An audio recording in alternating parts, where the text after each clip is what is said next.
আবার পায়খানা হয় না। দিদিকে ডাকি, দিদি, এই দিদি, দিদি, এই দিদি। কি হয়েছে রে?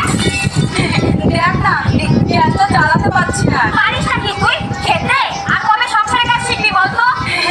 তুই বল, আমি চালাচ্ছি। আগে সুইচ অন কর। ও, এর জন্যই আমি চালাতে পারছিলাম না। কিন্তু এখানে গ্যাসের সুইচ কোনটা? দেখ